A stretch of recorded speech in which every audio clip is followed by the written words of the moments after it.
8 menos 18, 1 menos en Canarias, 7 preguntas tarde. y media para empezar este día, la primera de las cuales es...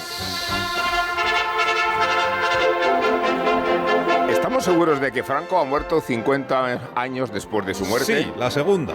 ¿Por qué lo ha resucitado? ¿Ah, sí? ¿Por qué entonces lo ha resucitado Sánchez y por qué no termina de enterrarlo a Abascal? La tercera. Cuando decimos que esto con Franco no pasaba, habrá que recordar que pasaban cosas mucho peores. La cuarta. Entiendo que los jóvenes, un poco autoritarios, ¿no, Alsina, tú o qué? La cuarta. Entiendo que los jóvenes sientan frustraciones con nuestra democracia, pero ¿a qué libertades están dispuestos a renunciar cuando el 20% se manifiesta partidario de una dictadura? La quinta. Bueno, de acuerdo con Vox, ya estamos en un régimen totalitario. ¿En qué dictadura se imputa a la mujer y al hermano del presidente, se encarcela al secretario de organización del partido oficial, se procesa al fiscal general o se piden 20 años de cárcel al ministro de más presupuesto? La sexta. ¿Añorar el franquismo es un problema de memoria histórica o solo un problema de memoria? La séptima. ¿Qué es más desconcertante, los antifranquistas que proliferaron nada más fallecer el caudillo o los franquistas que se están destapando medio siglo después? Creo que son los mismos. Y la media, que es la última. ¿Cuánto tiempo tiene que transcurrir entonces para que Franco sea historia? Y para que... Esto sí era música, si no, las caretas de ahora. Qué gusto. Sensacional. Vamos a los periódicos de esta mañana. Franco. Pues cosas del azar o no, coincide este 20N, la fecha en torno a la que el gobierno anunció a bombo y platillo ese centenar de actos para conmemorar los 50 años de democracia tras la muerte de Franco. Recordaréis la iniciativa España en Libertad. Pues coincide con el protagonismo en la prensa que lo tenga hoy quien lo fue casi todo en el PSOE y que ayer también quedó en libertad. El comité organizador, con epicentro en el Ministerio de Memoria Democrática, no contaba seguramente con que Santos Cerdán fuera a asomarse este 20 de noviembre a todas las portadas, saliendo de Soto del Real, rodeado de periodistas, con su abogado Teijelo. Sus palabras en la prensa aparecen muy destacadas, están hablando muchas mentiras, recoge el periódico, hay muchas manipulaciones, reproduce El País. Cerdán sale de la cárcel mientras la Fiscalía pide 24 años para Ábalos, titula La Vanguardia. Compiten los dos exsecretarios de Organización Socialista en atención mediática. Apunta La Razón que la Fiscalía maniobra a favor de Cerdán porque recurre la decisión de una jueza de investigarle por mentir cuando fue al Senado y negó su vínculo con Koldo García. ABC cuenta que Cerdán organizó una fiesta con el equipo de Ferraz para inaugurar el ático de Madrid, sí, el que pagaba Servinavar, la empresa investigada en la trama Angel Confidencial, que Cerdán pagó bares y restaurantes en la campaña andaluza del PSOE con dinero de las comisiones ilegales. Escribe Garea en El Español que hay ministros que ya no ocultan un notable pesimismo y abatimiento porque el último informe de la UCO rompe el dique para proteger a Sánchez de la corrupción, que le deja sentado sobre un barril de pólvora. Bueno, esto lo dicen fuentes del PSOE, aunque en El Independiente se quedan más con que hay indignación en Ferraz por el impacto electoral que pueda tener esta corrupción cutre y chusca, la de Ábalos y la de Cerdán.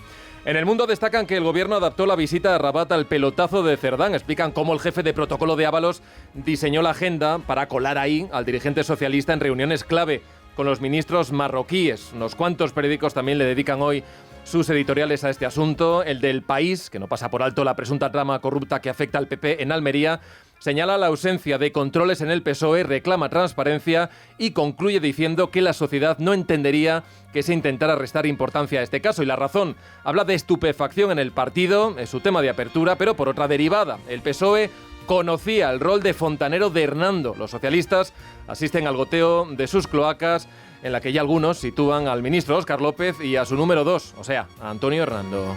Y rápidamente, ¿qué otros asuntos hay? Muy rápidamente en los periódicos, vamos, en 2 palabras, ¿eh? Bueno, el periódico que abre con la efeméride, 50 años sin Franco. Escribe Ignacio Varela en El Confidencial que con este raca-raca oficialista de derrocar el franquismo, con medio siglo de retraso, solo están consiguiendo que muchos españoles jóvenes condenados a la precariedad vital decidan apuntarse a un pasado que desconocen. Hay 2 encuestas que ya has comentado y mientras el periódico habla de la fortuna de los descendientes de Franco, en torno a 500, 600 millones de euros, La Razón entrevista a uno de ellos. Dice su nieto, Francisco Franco Martínez Bordiú, hoy me tocaba, Sánchez se ha cargado la clase media que levantó mi abuelo. Cree que con el paso del tiempo Franco ha crecido como estadista. Estás pisando la rosa. Gracias, Miguel. Gracias. Sale un poco, hombre. Pero le ha quitado los 2, por último con el tercer tema. La hoguera de Belmonte que arde que no esté repetido esta mañana. Los 2. Está indignada ahora. David Mejía en El Mundo. El franquismo privó a los españoles primero de su libertad y después de la posibilidad de recuperarla con heroicidad bélica. Pero la grandeza de la transición fue precisamente su convicción de que hay más heroicidad en la voluntad de entenderse que en el deseo de vencer. En El Mundo diseccionan la foto de los 8 de la mezquita, 3 de la trama y 5 escoltas de lujo, que estaba hasta Jessica Rodríguez al lado de Koldo, así en la esquina. En El Mundo, nueva arma contra el cáncer de páncreas, el daraxonrasib, no sé lo que he dicho. Y en La Razón, por otro lado, radioterapia adaptativa para el cáncer de páncreas. Otra noticia de salud, en El País, nace PER, medicina preventiva para revertir enfermedades genéticas. La técnica diseña un nuevo ARN para instalarlo en el genoma de las células. En El País, el hijo del nazi Hans Frank: me opongo a la pena capital, excepto a la de mi padre. Se cumplen 80 años de los juicios de Nuremberg, donde condenaron, entre otros, a muerte al carnicero de Polonia. En ABC, el precio de vivir 5 años más que los hombres, envejecer más. En El País, la misma noticia, la esperanza de vida en España supera por primera vez los 84 años, pero es una media. Las mujeres viven 86,53 y los hombres 81,38, pero las mujeres peor. En El País, Mediaset prescinde de Alessandro Lecchio por la denuncia de maltrato de Antonia Delate. O sea, una pieza cobrada por el periódico para que luego digan que los periódicos no influyen. La Vanguardia: la muerte del primer zorro por gripe aviar aumenta el temor a mutaciones. Hay preocupación por el virus porque se está adaptando a los mamíferos. ABC: primer juicio por un delito cometido en el espacio. La expareja de una astronauta le acusó de haber accedido a sus cuentas desde la Estación Internacional. La Razón, bueno, la entrevista a Francis Franco, eso me lo quito. Nuevo acrónimo en La Razón: ADUI. ADUI, así, con grande, gigante. Es sobre la serie Anatomía de un Instante. ADUI. El neopaquismo. Delia Rodríguez escribe su columna en El País sobre el neopaquismo y resulta que es una reacción decorativa al paquismo de la transición y el franquismo. ¡Qué decepción! No es nada de paqui. ¿Gastar y gastar? Pero yo creía que era de paqui. Y es decoración. Ahora el despertar liberal de Carlos Rodríguez Brown con estas noticias de Empresa Hoy, profesor. Ya misma expansión, ACS y Ferrovial van a pujar por 100.000 millones del plan militar europeo. También Telefónica y Vodafone dan entrada a AXA en su filial de fibra. Sabadell, BBVA y Santander suman capital para elevar dividendos. 5 días, Acciona amplía su investigación interna por los pagos del 2% del caso Sardán. El precio de la vivienda bate el récord de la burbuja inmobiliaria y el gobierno cree que interviniendo se resuelve. Que no, señora, la vivienda está cara porque ha sido intervenida. El economista Paramés se repliega en técnicas reunidas tras el rally en bolsa. eDreams se hunde un 40% al recortar sus previsiones. Vamos a la prensa económica internacional. Tema monográfico. Todo el mundo habla de Nvidia.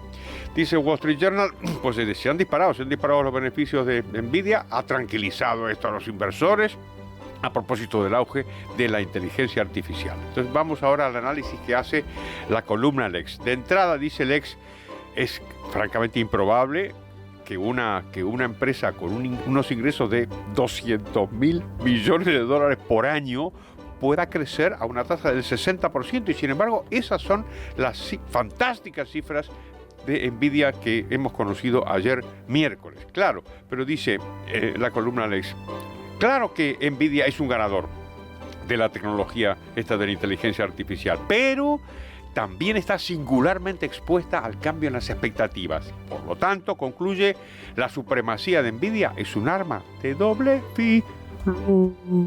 ¿Y la viñeta económica de hoy cuál es, profesor? Buenísima, Nieto, en ABC. El ministro patea iracundo los relojes de su despacho. Y el texto es: cuando Urtasun vetó a Ignacio Sánchez Mejías en los actos de la generación del 27, todos los relojes del ministerio se detuvieron a las 5 de la tarde.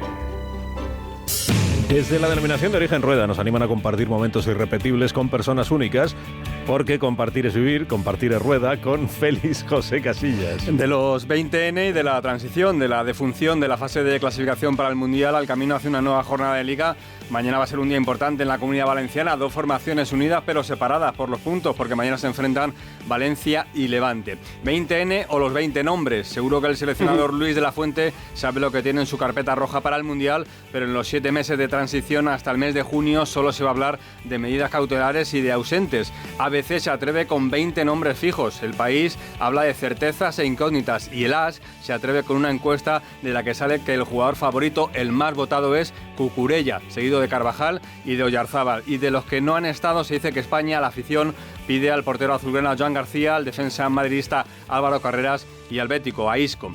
La mitad de 50 años, 25, se van a cumplir en unos días de la primera Copa Davis de España. En un ratito, a las 10 de la mañana, comienza la participación española en la final de este año, eliminatoria directa contra la República Checa. La Davis de los olvidados, aunque todos tienen cosas que decir. Por ejemplo, el capitán David Ferrer en Radio Estadio Noche, que comentó que el propio Alcaraz estaba sorprendido de la importancia de su lesión. Pedro Martínez, sobre lo poco que venden los que no son top. Granollers, sobre lo que supone ser doblista, parece un fracaso en España. Y también habla Jaume Munar con su boda en el único fin de semana libre que ha tenido este año. Y además del tenis, para los frioleros tenemos una buena cantidad de acontecimientos deportivos, desde la Champions femenina, hoy juegan Barça y Atlético de Madrid, ayer perdió el Madrid con el Arsenal, y en baloncesto, porque tenemos el Liga, donde también van a jugar hoy madridistas y azulgranas. Y lo que está dando muchas vueltas es el final de la vuelta del año que viene. Canarias se borra por temor a la resaca del caso del equipo de Israel. Madrid, que todavía no ha pagado la última etapa, ha apostado este fin de semana por la Fórmula 1, ese fin de semana del 26, y la apuesta, así lo dicen ahora mismo, para el final de la vuelta del año que viene sería la ciudad de Granada. En 6 minutos llegamos a las 8 de la mañana. ¿Estás seguro? Serán las 7 en Canarias. ¿Estás seguro? Sí que lo estoy, ahora seguimos. Vale.